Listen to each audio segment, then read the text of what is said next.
Welcome to the Rochester Institute of Technology, where tonight Division I college hockey takes center stage once again as the hometown Tigers face off against Atlantic hockey rival Holy Cross. In the net for the Crusaders once again tonight is number 36, Paul Barafato. He's made all 17 starts this season for Holy Cross.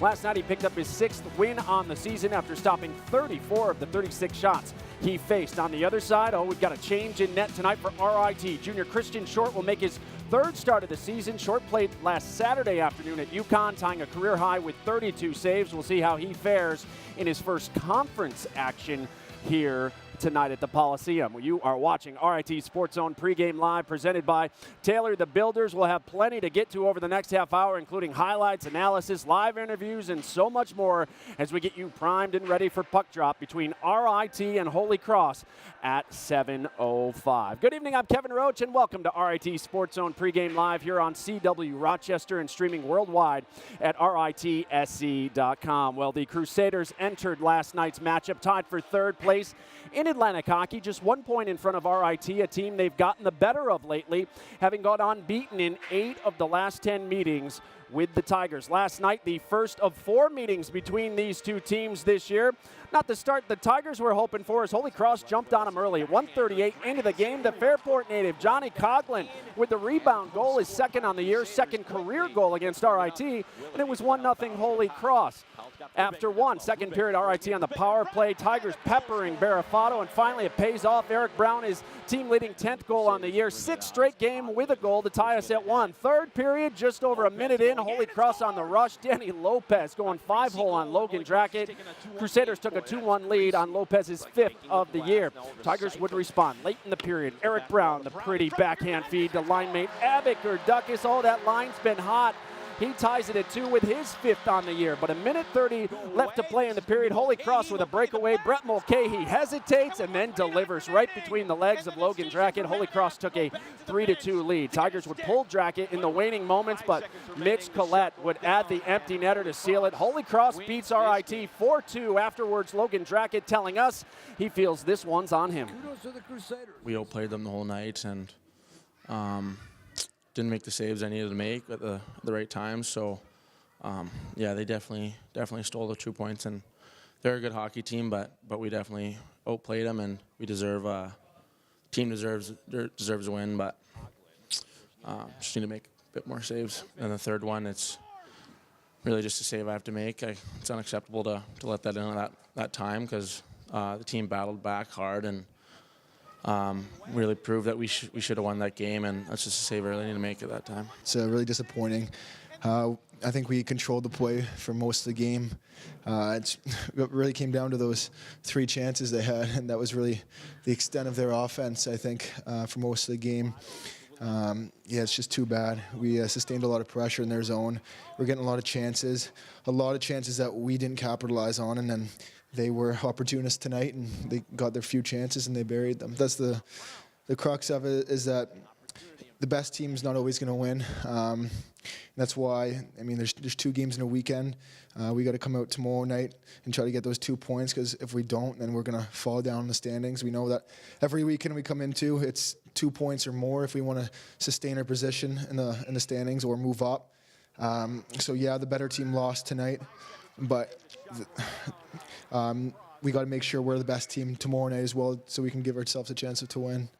Yeah, so the Tigers dropped just their 3rd game in conference this season, but you may not know that by looking at the numbers. RIT held a decisive 36-18 edge in shots on goal last night. Tiger power play went 1 for 4, while Holy Cross was 0 for 3. Head coach Wayne Wilson summed it up best last night, saying 3 sloppy plays ended up costing the Tigers the game. Wayne also added, while he was obviously disappointed with the end result, he was really pleased with the way his group played. With a preview of tonight's game, the head coach of the Tigers standing by live now with our John DiTullio. John? All right, thank you, Kevin. And Wayne, last night the scoreboard didn't indicate it. You lost, but really, if you look at the full 60 minutes, it came down to just a few plays. But for the most part, your team controlled the ice. Yeah, you might say 1 minute out of the whole game. I mean, whatever the breakdown for just some sloppy goals that we gave up was really the only thing, the blemish on our record. I thought we played very well. Our special teams, our 5-on-5 play, we limited their chances. We created enough chances at our end, and And you're going to have one of those games, hopefully only one per year, but you're going to have a couple of those, it seems, throughout the year. And, we're just disappointed with the result, but still very happy with our play. And now I think they took something from us, or took 2 points from us last night that we thought was ours, and we've got to go fight back and get them back here tonight. The decision to start Christian tonight in net. For Christian, I think he played very well against UConn. I just think he's battling, and we wanted to give him another chance. I don't think Logan was on the top of his game, maybe a little sloppy. He was indicative of the 3 plays. It wasn't just him, but it was that. And just like any other player, you have a game like that, then I think you've got to make a change. And I thought Christian's deserving of it, of how well he's practiced, but how well he competed last weekend. What do you want to see your team do tonight? You don't want to get swept. A desperate team tonight, you definitely need the 2 points. Well, our backs are against the wall. There's no doubt about it. And I just want to see the same type of effort we did last night. Now, having said that, I don't think it's going to be the same type of game. I think they got a wake-up call with our play last night, and so they were able to sneak 2 points out of there by not playing their best. So I think we're going to get a better effort out of them, and I want to see a similar effort, and we've just got to dig down, I think, in the grade A areas. But I think it was just bad bounces last night. I don't want to put too much more into it other than that. It wasn't bouncing our way as far as the 3 goals that they were able to get, but we did a pretty darn good job in all our other areas. You didn't get the memo for the ugly sweater night, did you, tonight? No, but I see a couple of you guys have so far, so duly noted. That's head coach Wade Wilson of the RIT Tigers. Standing by with a preview of Holy Cross. Our very own Kim Burnson is standing by with the Crusaders head coach. Burnson? Thanks, John. Yeah, standing here with Holy Cross head coach David Berard. Coach, if I'd have told you before last night's game that RIT was going to outshoot you guys 36-18, would you have thought you would have come out with the win? Well, obviously it wasn't the recipe that we wanted, but I think we did a good job of taking away second chance opportunities. But whenever you come to a place like RIT and win a big road game, you need to have great goaltending. And I thought Paul Barafato played great, and he was our best player last night. And we've been on the other side of that, where we've done that to other teams, and you come out on the losing side. But I thought RIT played great. They played a great game. I thought we were feisty. We pushed hard in the third. The third was our best period, and we won a really big road game. Yeah, and in those tight situations, how much does it help having that senior veteran presence? It definitely helps. I mean, we have 7 that were playing last night, and the game-winning goal was scored by Brett Mulcahy, our captain, and we got really good contributions from the senior class. But like I said, Paul was great last night, and certainly when you get goaltending like that, you can win a lot of hockey games. All right, thanks so much, Coach. Thanks. See you later on in the game. Thanks. Kevin, back to you.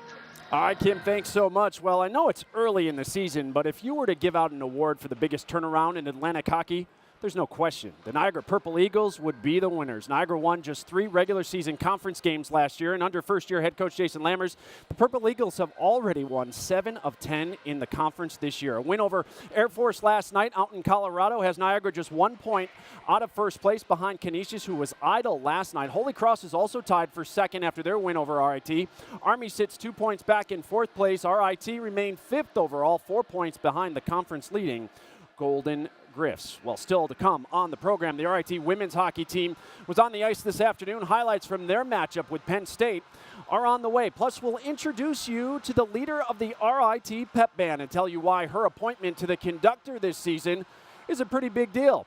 That's still ahead tonight as we get you set for RIT and Holy Cross. This is RIT Sports Zone Pre-Game Live.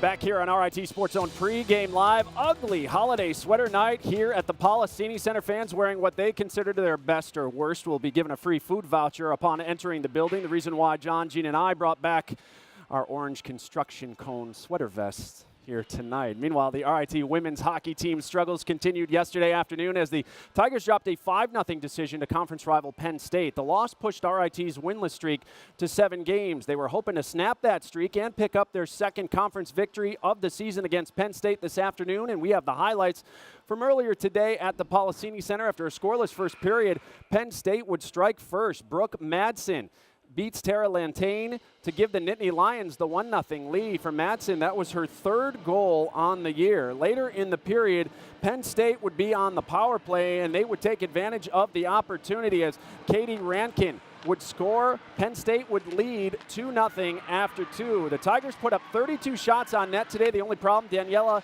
Panaccia stopped all 32, including 15 in the 3rd period. Tigers get shut out again today by a final of 2-0. So the Tigers fall to 1-7 on the season in the conference play, and their lone victory coming over Lindenwood. With a win this afternoon, Syracuse has leapfrogged into first place over Robert Morris, who's currently underway with Mercyhurst. Now, all 6 teams will make the conference playoffs in March. However, the Tigers hope to be playing much better in the new year. They return to conference play in January. Joined now by the head coach of the RIT women's hockey team, Scott McDonald. And Coach, I know you were disappointed yesterday with the way your team fared. Only 15 shots on goal. Today you doubled that.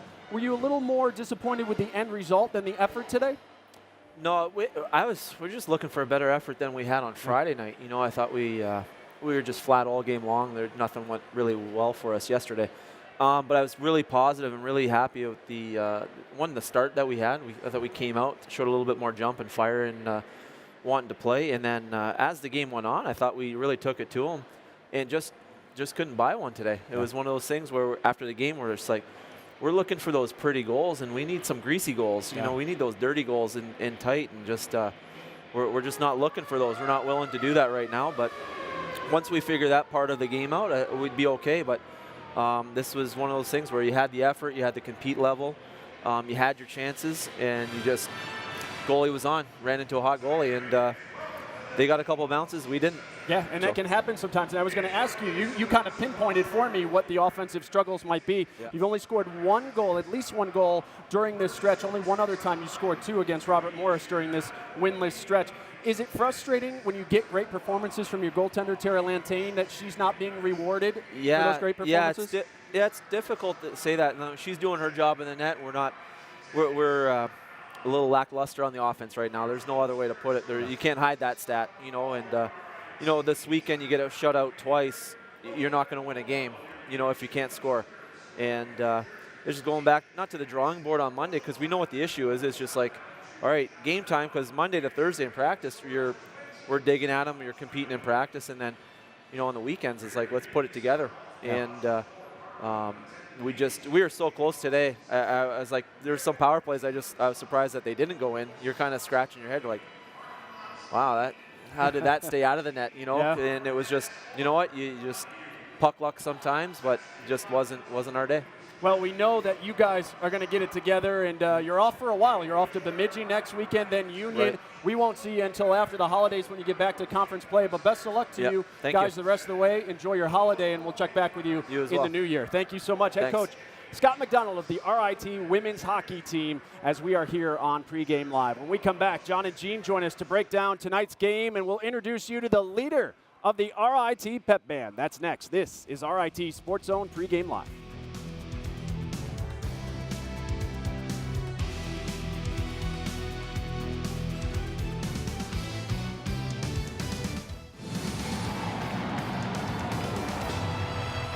Here tonight at the Gene Policini Center. Glad you're with us. Is the backhander. Drack at the save. The rebound's put right back in. And the goal scored by the Crusaders quickly. It's 1-0. Willett able to help out over to Powell. Powell's got Brubaker down low. Brubaker going in. Brubaker in front. And the goal scored by Aaron Brown. 1-1. And here is the teddy bear toss. Oh, there we go. Nice. 6 straight games now. Brown has tallied a goal. And the Crusaders will bring it out as Coughlin pushing it ahead. Lopez going in and scores! A greasy goal, and Holy Cross has taken a 2-1 lead. Boy, that's greasy. It's like oven-off greasy there. Come on. That's about as greasy as it gets, but here it is. You muck it up. You haven't been playing well, and they got a fortunate break on their first goal. Look, I don't even know how that puck even got through there. Back to App, taking the blast, now over to Seiferling. Will use the back wall to Brown in front of Gurdanis and scores!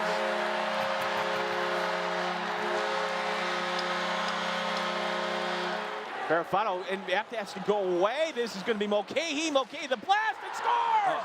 And with 1:29 remaining, and the decision for Matt App to go back to the bench to get his stick. Might have cost the Tigers the goal. Brubaker tied up, and this is going to do it. 5 seconds remaining, the shot going down, and Holy Cross wins this game.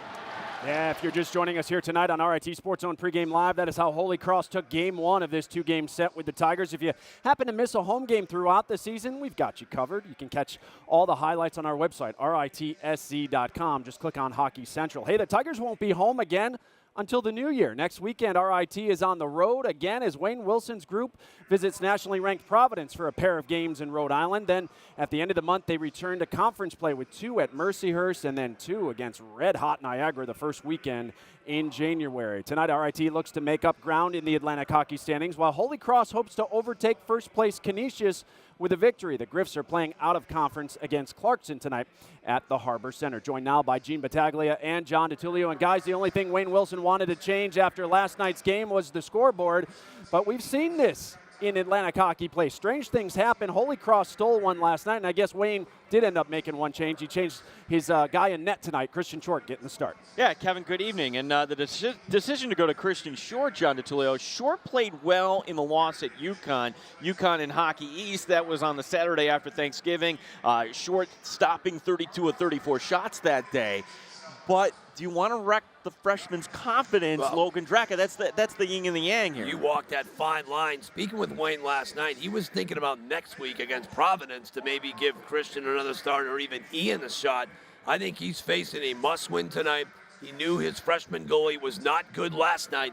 Let's go back to Christian Short, who played well last week at UConn. Well, talk about an opportunity for Christian Short. He is a player that really didn't get an opportunity last year behind Mike Rotolo. Here it is tonight in a conference game. Well, going back to Logan, you're going to get ups and downs with a freshman goalie, but you're right. Short, who we thought was out of the competition maybe about a month ago after his performance, is now back in it. He plays well tonight. Then you've got some decisions to make moving forward. Who starts between the pipes? Certainly Massachusetts is a great area for hockey. You know what's good? Western New York. Rochester, New York. Yes. One player from Section 5, Johnny Coughlin, our player to watch tonight for the College of the Holy Cross. Who did not disappoint his family last night. Scored early, leads the team in block shots of 29. Tough kid watching him play last night. Really one of their better defensemen. You look back at that unit, they've got a couple of freshmen, but a couple upperclassmen, and he's one of them who leads them. Scrappy kid who really delivered last night in front of his hometown crowd with that goal early on. Out of Fairport, Johnny Coughlin, our player to watch. Now for the RIT Tigers, that line of Brown and Valenzuela doing great things. It was Abbott Gerdukis, now a junior. John, where has Abbott Gerdukis taken his game this year? I think he's elevated his game. He's such a playmaker. When you look at his assists right now, it's at 10. Gabe Valenzuela will dazzle you. Brown is big and fast. Gerdukis may be the quiet one there, but he's like the silent assassin. You look at his number, 5 goals and 10 assists. Really doesn't have a weak spot in his game. Won't dazzle you with speed or with size. All he's going to do is beat you with consistency, and I think that's what he does best. From Belleville, Ontario, Abbott Gerdukis on right wing on that line. For the Tigers to get the split this weekend, John, what has to happen? Well, number one, you've got to forget about those faux pas. The Tigers need to forget the faux pas, if you know what I'm talking about, Gino. Short-term memory. They had mistakes last night that cost them. What can Brown do for you? Let me tell you something. Eric Brown needs to even deliver again. A lot of pressure on him to deliver either a goal or an assist. He needs to have points tonight, and it's ugly sweater night tonight. Have the sweater swag. Feel it from us in our vests and the crowd. Feed off of the sweater swag. You're coming away with 2 points. There we go, John. A little sweater pop. I actually like this vest. I am not going to lie. Yeah, this is not ugly sweater. This is Tiger colors. Yes, here, it is. Yeah, we look debonair. I like it. Kevin as well. Looking good tonight, Kevin. Yes. Yeah, guys, thanks so much. We changed locations. We left the set to come down here to the RIT Pep Band, where they officially became a club here at RIT back in 2006 when they started playing at RIT hockey games in the Tigers' second season of Division I hockey. Since then, they've created a tremendous atmosphere, one of the best in the country. Now they're in their 12th season, but this year, it's a first for the best band in the land. Music has been part of Megan Detweiler's life since she was just 4 years old. Both my parents are super into music and my grandparents, so we just always had like instruments lying around the house. So I would just pick one up and play with it. Detweiler picked up flute during her senior year of high school. She taught herself and found a place to play when she arrived at RIT.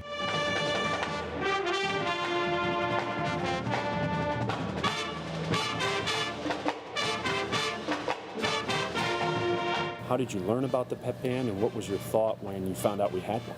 Actually, my freshman roommate, who I just kind of got like randomly added to, she joined pep band and she was like, hey, you play flute, come on. And I did, and I loved it because like, obviously I wasn't like super great at flute, having taught myself, but it was a lot of fun, and we got to go to the games and get super RIT, and she actually didn't stick with it, but obviously I did. Right.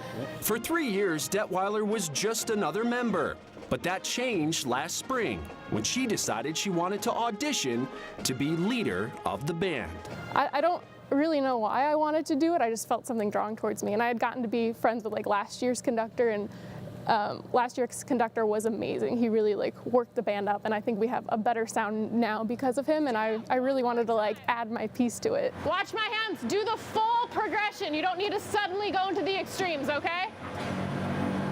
1, 2, 3, 4. For 11 straight years, the RIT pep band has been led by only male conductors.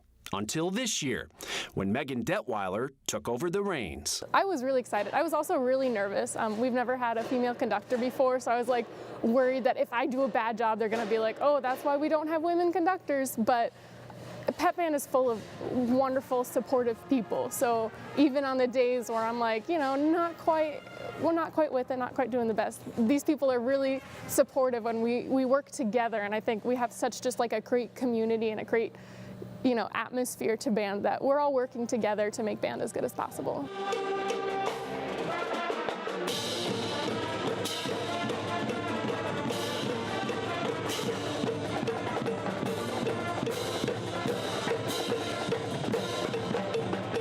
How rewarding has this experience been for you so far? Honestly, it's been amazing. I have had so many people from, you know, like RIT fans come up to me and be like, thank you, because we're an integral part of the RIT hockey experience. And so being a part of that and kind of being the one who's leading, and I'm like the face of the pep band now, has been really amazing. It's been a great experience, and I'm so glad to be a part of it. What are your plans for next year? Do you want to continue to be conductor, or do you want to go back in and play? You know, I do miss playing flute.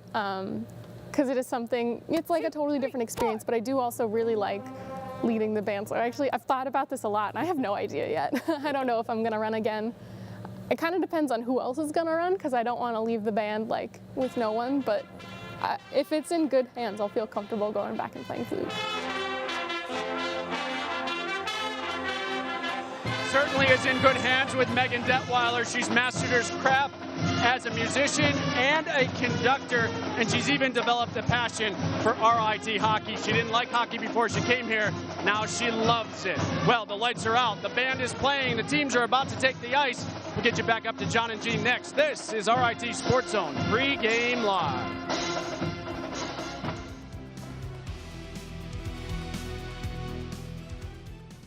It is hockey night here in Rochester, so we welcome you back to the Policini Center here at RIT. Skate with the Tigers coming up tomorrow. We encourage you to join both the men's and women's teams at 11 o'clock. Bring your own skates if possible. Our next broadcast doesn't come up till January 12th when the Tigers take on Air Force. We're not here with you for a while. Pregame begins that night at 6:30. I had to hustle to get back here. That'll do it for us here on RIT Sports Zone Pregame Live. Next up, Holy Cross against RIT. John and Jean have the call. We'll see you back here on the Intermission Report. RIT Sports Zone Live begins now.